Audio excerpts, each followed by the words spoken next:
it's the ano naman, it's the NBI's time to shine. Oo. NBA naman ang nagsalita ngayong araw na to. At mga kababayan, magugulat kayo sa mga sinabi ng NBI. Magugulat kayo sa idinitalya ng NBI kung paano ginagawa ang krimen. Kinuwento niya as in, buo, walang ano. Kung paano yung sistema ng sindikato para magawa ang HT at ang PROST. Oo. Pagpo-PROST. So, delikado guys. Mukhang delikado si Mike Defensor dito. Malala. Malala ang may kalalagyan si Mike Defensor, mga kababayan, pag nangyari to. Ayan. Ayan yung ating topic for today. Saan yun? Ayan. Ito nangyari. Sabi, NBI rejects Defensor's claim that says that the probe is not pure politics. Oh, kasi di ba yun ang ano, yun ang depensa ni Depektibo ni Depexor. Oo, yun ang ano, depensa ni Depexor eh. Sabi niya, pinupolitika lang ako sa panahon ng krisis, bakit pinagtitripa ng mga KTV, blah blah blah blah blah blah. Mga kababayan, kung talaga inosente itong si Mike Defensor, ba't niya pinagtatanggol yung KTV? Meron nang prostitution na nagaganap. Merong trafficking na nagaganap. Tapos pagtatanggol pa niya? Di ba? Kung talagang wala siyang kinalaman.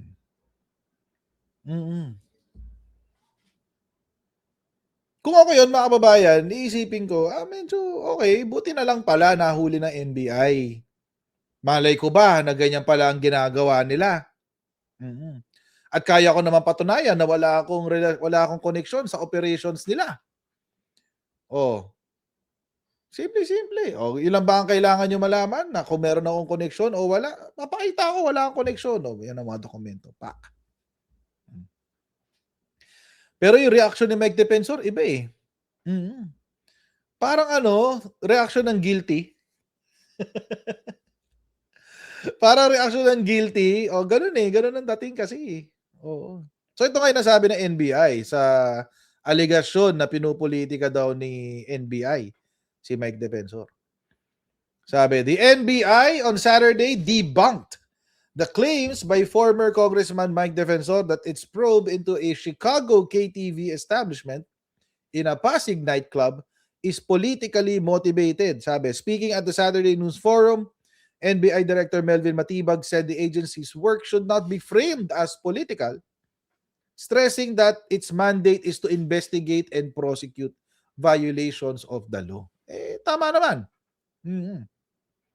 Tama naman ang NBI doon. So, medyo mahaba lang ito. Kaya gusto ko magbigay ng sapat na oras. Kasi ang haba ng kwento ni Melvin Matibag.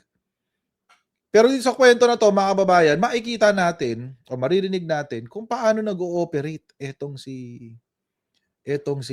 Chicago KTV. Tsaka yung hotel sa katabi. Oo. At kapag narinig nyo to, magbabago ang paningin nyo kay Mike Defensor. Pakinggan nyo to. Nakakita yung mga cameraman eh. Ano bang gusto mo itanong muna kay NBI? Yung sa impeachment? O dun sa mas, alam ninyo. Sige po, Director. Sa mga nagawin ng media, nag-isang itanong ko lang. Unahin ko na kasi kasamahan natin sa media. Meron pong binanggit doon na hindi masyadong maganda. Kung sinabing large lang, matutuwa ang isang lalaki. Pero nabanggit at large. Sabi naman ng kasamahan natin sa media, hindi rin siya yung Michael Pahato na tinutukoy doon. Nakapangalan na kasi ito ang kanyang middle name. Director, ano pong masabi?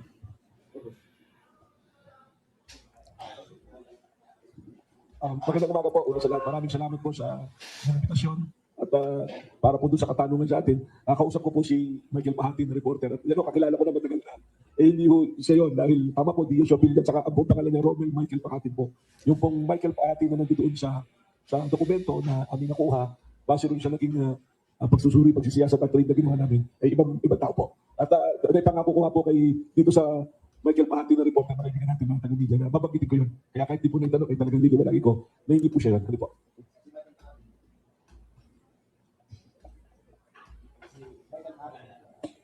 He may be large, but he is not at large. But anyway, Tayo po may lago lang.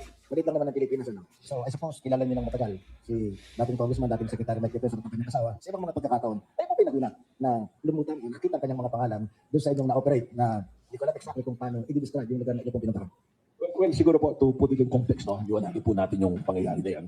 Yung pong lugar na yun, yung Chicago KTV, was registered as a family KTV. Pero meron pong mga report na sa amin na ito ay nagiging pugad po ng prostitusyon at ng paggamit ng ipinagbabawal na gamot. Kaya bilang Yun, patay.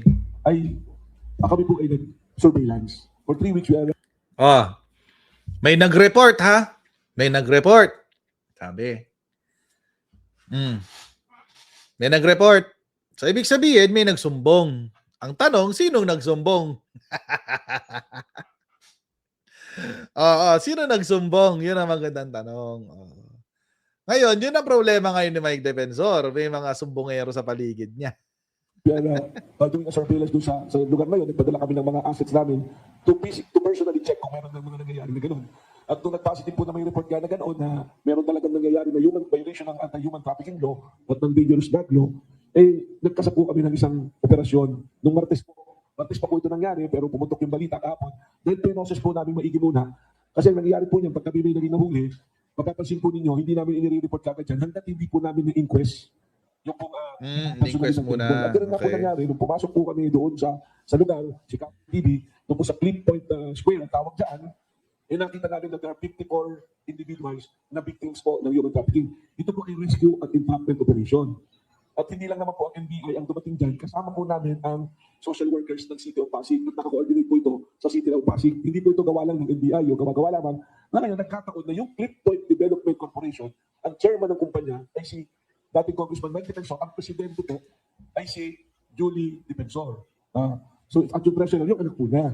Ngayon, kung mapapansin po ninyo, ang sinasabi po ng kaso, ay yung asawa at anak niya, hindi po siya kasama, hindi pa siya kasama, kasi po, yung Sirin po, nakita namin yung dokumento ng Sirin, na ang nakalagay doon, Sirin doing the business type of Blue Hotel. Sapagkat yung Sirin, ang presidente at chairman po, ay yung asawa ni Congressman Mike Defensor, at yung treasurer, yung anak po niya.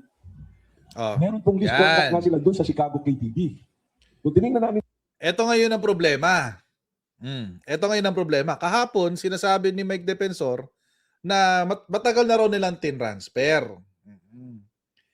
Pero kung matagal na na-transfer, bakit sa kanila pa rin nakapangalan? Di ba? Ba't sa kanila nakapangalan kung matagal na na-transfer? Tapos, isa sa mga lessee or isa sa mga umuupa doon sa hotel ay yung yung KTV. So isabihin may connection yung yung KTV doon sa hotel mismo. 'Di ba? Alam na agad eh. Tuloy. namin po yung mga opisyal at treasurer rito ng Chicago KTV, Cherry Del Rosario, ay incorporator din ng Clip Point. Meron pong gano'n, kasama na interlocking directors, owners, and officers. Ang malinaw po, nung pumasok kami doon sa KTV, malinaw na meron pong nangyayari na sexual trade. That qualifies human trafficking. Paano po ba nangyayari yung human trafficking? Tatlong elemento po yan. Yung pong tinatawag dyan, yung act, yung pong motive yan, sinasabi, at yung purpose. Paano po ginagawa? Recruitment. So para po hindi na natin palawigin, recruitment. Sabihin, nag-recruit ako ng mga kababaihan, magtrabaho kayo dito sa aming KTV na ang tawag na ngayon, hindi na po GRO, customer, CCA na, customer care assistant. Na-upgrade na po. Ano po? So recruitment, first element. Second element po, yung may pananakot ba, pamimilit, yun po yung sinasabi ni Congressman Mike Defensor. Wala namang pilitan dyan eh. Pero nakalimutan po na isa rin sa elemento, kung meron pong fraud, yung pong pagyayaya sa'yo, and they pray upon yung pagiging mahirap, kailangan mo ng pera, kakausapin ka, customer care assistant ka, pero gusto mo kumita ng extra. Oh, meron tayong bisita rito, may gusto sa'yo eh. Kasama po yung element. Hindi pong pilitan lang, ipagtali ka dyan sa lalaki na yan. Kasama po yung element yun. At ano po ang ending of purpose? Sexual exploitation, prostitution. Tatlong elemento ng human trafficking, pasok po. So meron po, hindi po ba? Saan nangyari? Doon po sa KTV na Chicago, na tama po. May lease contract with Serin Development Corporation. Yun po yung sa ground floor. Nung pinasok po namin dyan, merong hagdanan, papuntang second floor, at nung umakyat kami, yun na po yung Blue Hotel na pinapatakbo ng Serin Corporation. Na ang presidente at chairman yung asawa niya, at ang treasurer yung anak niya. Anong sabi po ni Mike Defensor? Doon sa interview niya kagabi doon sa isang stasyon, matagal nang hininto yan, 2019 na. Yan. Sino pinagpasa? Hindi nila masabi. Kasi nungalingan po. Hawak ko po ang dokumento. Ang lease contract was signed 2025. Ang nakapirma, asawa po niya. At ang Oy! business nila sa Pasig, si Rin pa rin, for 2026. Eh, sino po ang release? Sabog. Agoy. Ay, sumabog kay ano, kay Mike Defensor, guys.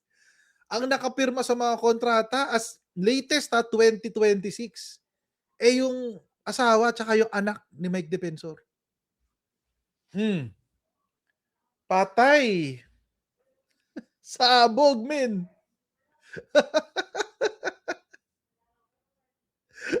Olats ka, Mike Defensor. Olats ka. So ano, pinupolitika lang? Wala raw ebidensya? May mga dokumento daw sila? Okay, sige, wala problema. Diyos ko. Tayo ito? Itinransfer na raw sa iba pero ang signatory yung asawa at anak niya. Ah? Ganun ba yun? Tuloy natin ito. Nagsisinungaling. Don't challenge my defensor. Pati po yung asawa niya, huwag natin dalhin sa usapin ng politika. At huwag mong sabihin na dinala ko ang pamilya mo dahil sa politika. Ikaw ang naglagay sa pamilya mo dahil sa negosyasyon. Correct. Just to give you a background pati, nung namin tinitrace back ang history, ang pangalan pala nito ay Benito Luna, yung KTV. At yung Taas Luna Hotel na nagsimula ng 2017. Napansin ko, nung kami pumasok doon, nakalagay pa nga rin yung mga tropilo na Benito Luna. At may aquarium. Uy, may aquarium. All the elements of human trafficking. Basta ngayon, ito po may politika, sila po ang magsabi. Hanggat maaari nga, kung hindi naman involved, hindi naman po namin isinasabi. May mga binanggit po nga silang pangalan na wala doon sa dokumento, hindi namin isinama muna sa kaso. Bakit po? Dahil ang NBI, mag-iimbestiga muna kami. Hindi muna namin sinama yung Clipboard Development Corporation dahil malinaw doon sa this contract ng si Rin at ng Chicago, sila yung magkakausap. Yun na lamang, nung kami na pong iniimbestigahan, mas malinaw ngayon na may interlocking directors, interlocking owners, interlocking officers. Yan. Kasi sabihin, alam. Tsaka kung mapansin nyo yung interview ni Kagalang-Galang, Mike Defensor, alam na yung mga operation eh. Sabi nga niya, marami pang ibang club dyan, dahil ito lang yung pinapasok, politika to.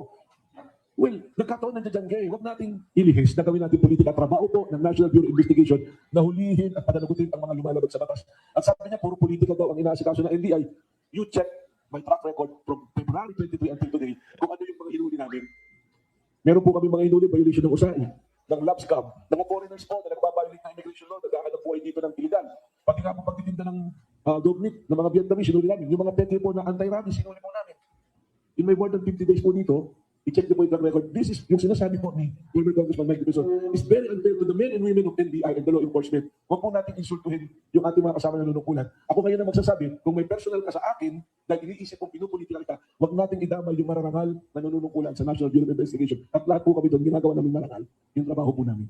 Hindi po kasalanan ng NBI na yung asawa at anak mo yung kasama sa kaso dahil inilagay mo sila sa hanap buhay na kailangan mo yung papanagutin.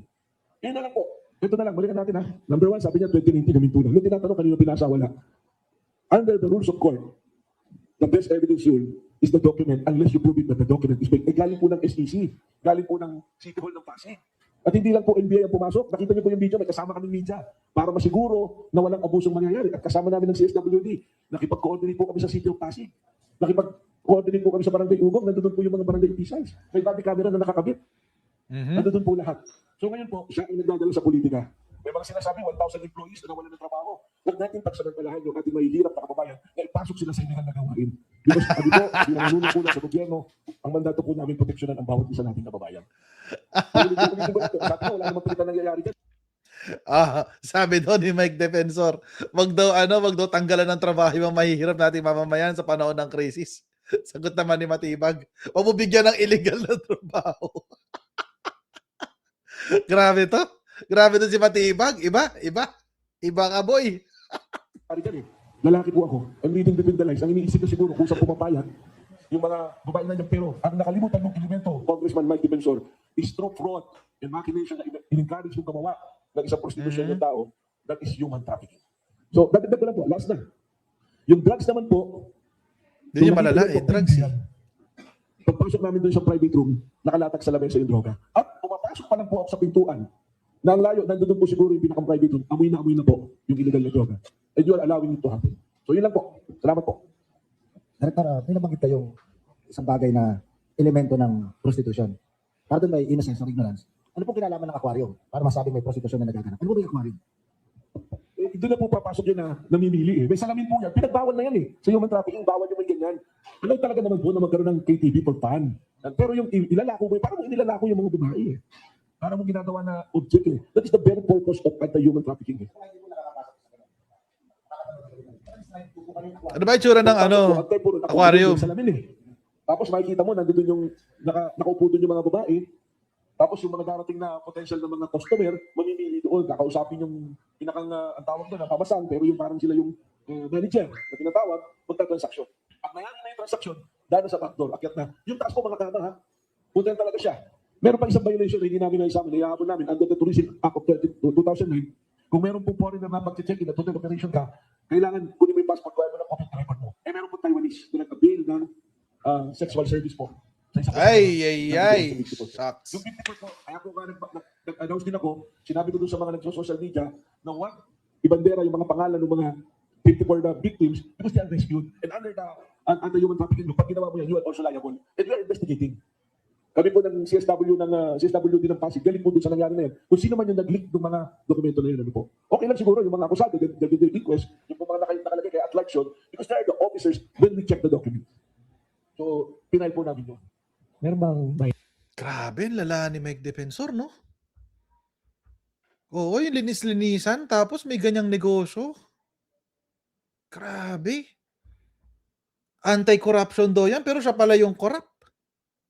My goodness, ang lala ni Mike Defensor. minors na-discover dyan? Well, upon validation po, doon sa mga ID ni President, wala pong minors. Pero sa NBI po, we will dig deeper. Kasi dali pong kumuha, so we're checking kung may mga pegi pong dokumento na President. Tama, maganda po yung tanong nyo, bakit kung may minors, if one of them is below 18, automatically, qualified na po yun na human trafficking. Pero yung kaso lang po mismo na human trafficking, isa non-bailable offense po.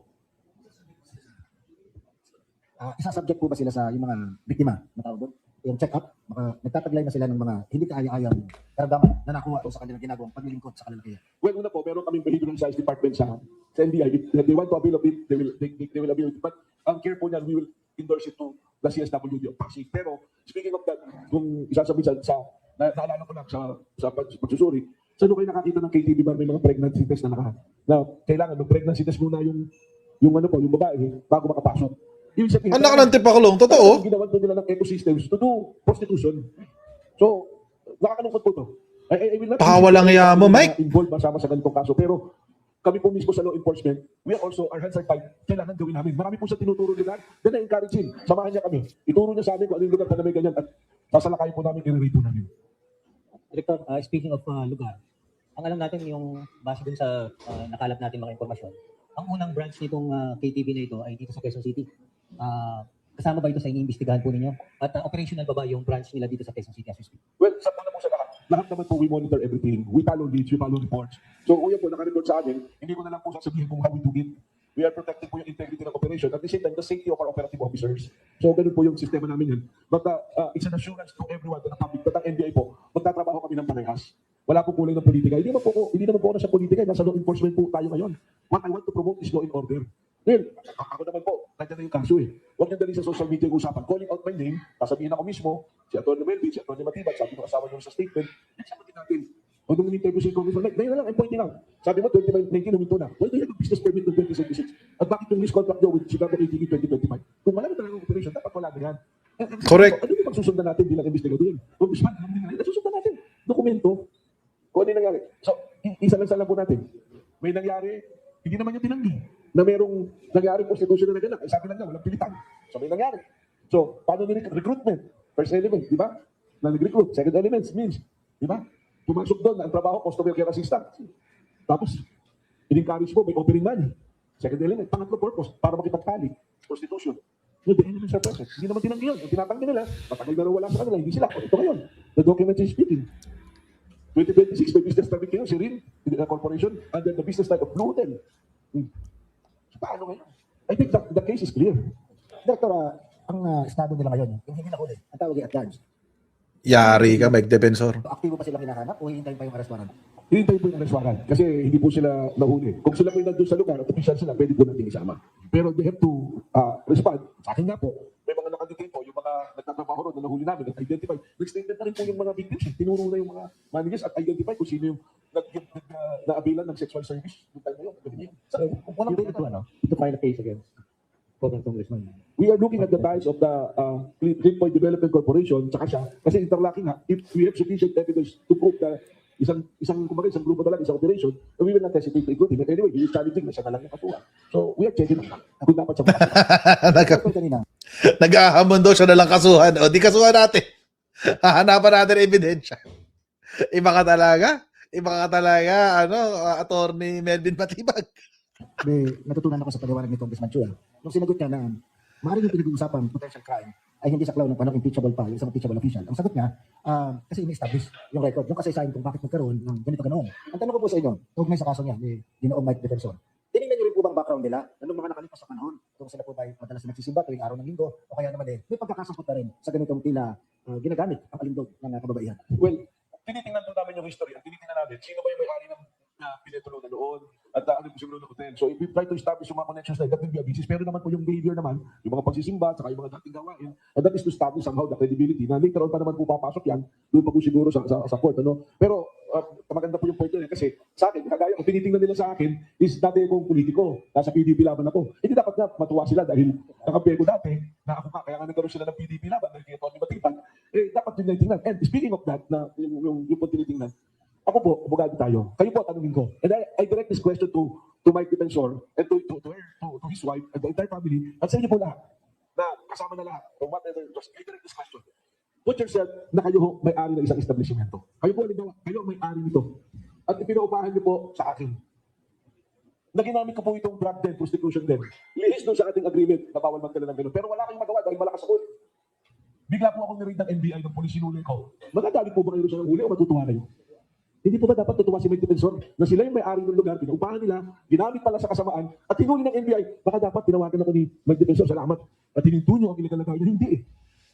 Galit pa siya. Yun po yun, napanood yung interview niya eh. Ang nakakatuwa lang po sa interview niya, sa lahat ng sinabi niya sa interview na ina-analyze ko, ang nagustuhan ko lang at paari ko sa ayunan, baka mas maganda si Magaling, matalinong tao daw si Atty. Matibag. So, baka doon ako magpipili. Pero kung sasabihin ko ni Kong Joel, oo, baka at least may confirmation sa ibang tao. Pero siya wala nagsabi noon.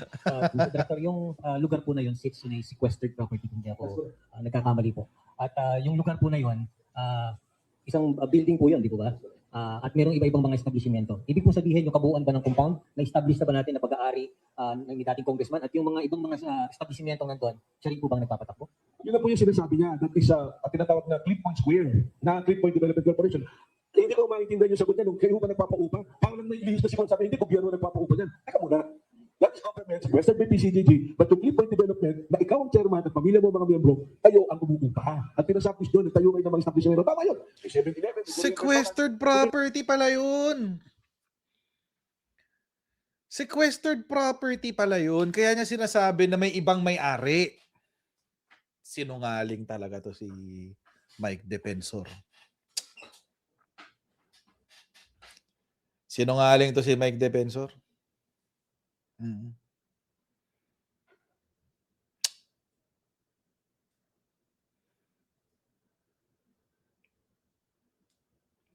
Sinungaling to si Mike Defensor. Malala. Malala. So, sequestered property pala yun. Tapos, kaya palusot niya, iba ang may-ari. Kasi, hindi talaga siya ang may-ari. Gobyerno ang may-ari.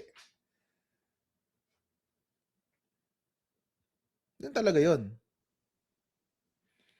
And then,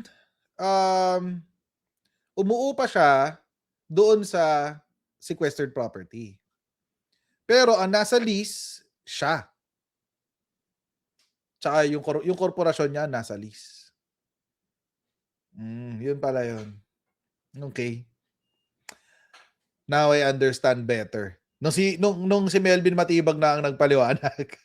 Kasi nung si Mike Defensor, di ba? Bakit ginagamit? Baka pinaupa ng PCGG. Baka pinaupa ng PCGG.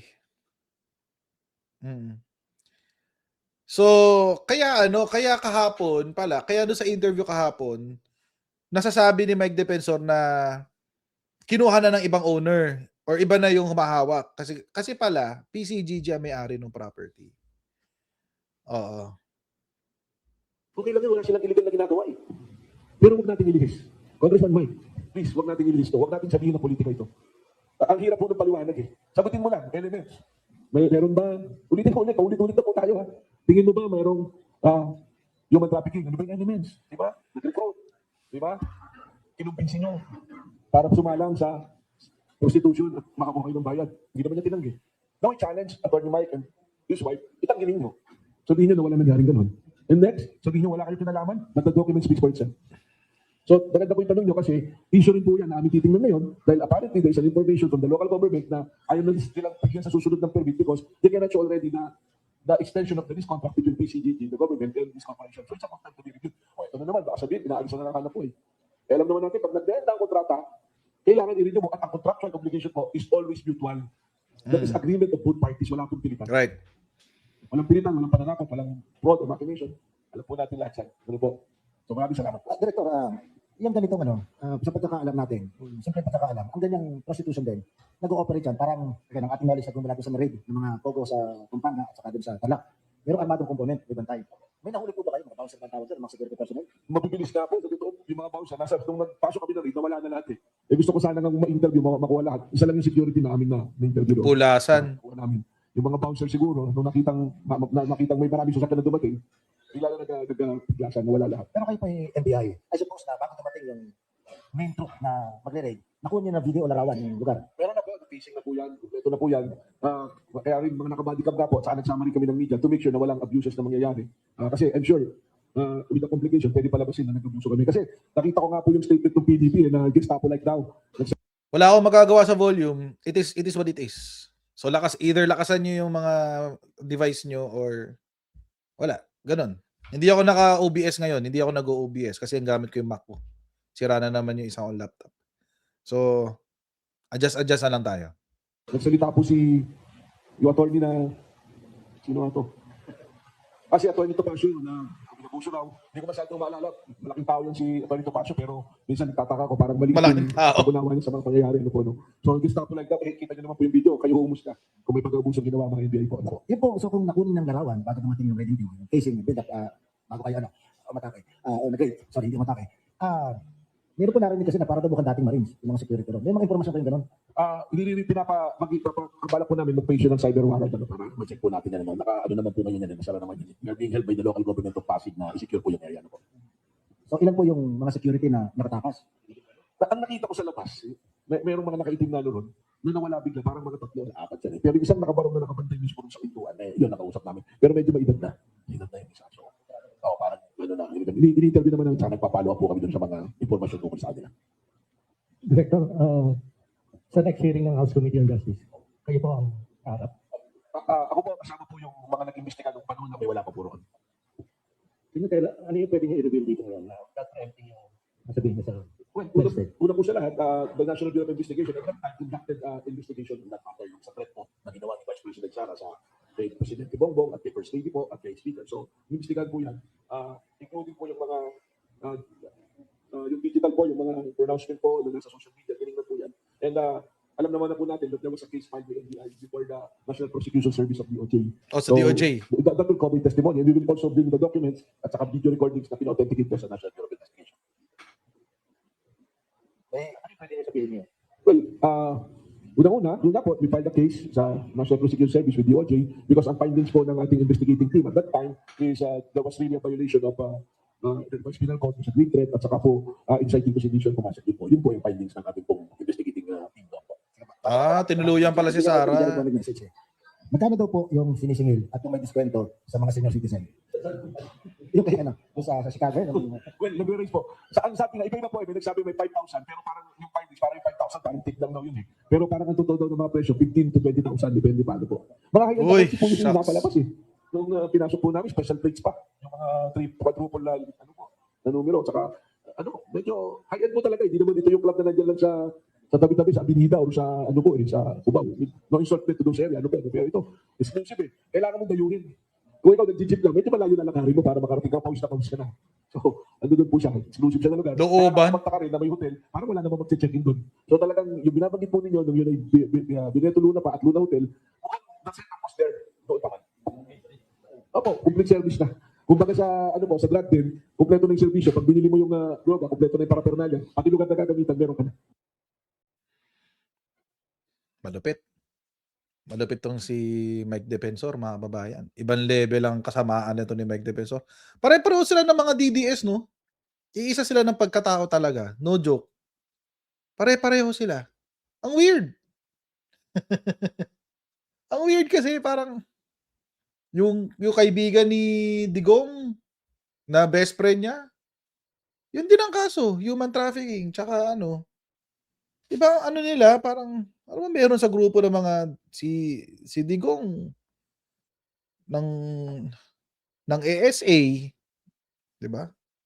Tapos mga tropa niya, Diyos ko. Naintindihan ko naman yung libog. Gets ko naman yung libog. Pero ilagay niyo naman sa lugar ang libog niyo. My goodness. Gawin niyo sa legal na paraan. Hindi. My goodness. Nakakatawa na lang eh. Ang lala eh. Lala talaga. Promise. Hindi ko naiintindihan ba't sila ganyan. Grupo ng sindikato kasi. The DDS nature. Hindi, I mean, gets ko naman human nature ng mga kalalakihan eh, na may ganun talagang, anggulo. Pero, naman, diba? Lala. Lala. But, anyway, sana makulong. Ang kailangan makulong. Sana makulong ang dapat makulong. At sana walang makaligtas. Kasi kawawa rin naman yung mga biniktima. Yung mga ginamit, pinagkakitaan. Yung mga pinagkakitaan ng negosyo na yan. God bless everyone and see you next time. Enjoy the weekend. Bye.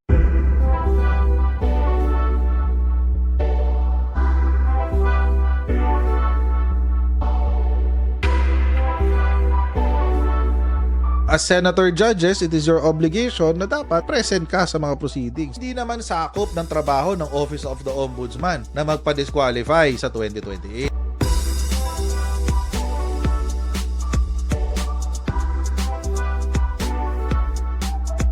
I-identify na natin lahat ng Manchurian candidates. Tigil-tigilan na natin yung kalokohan natin.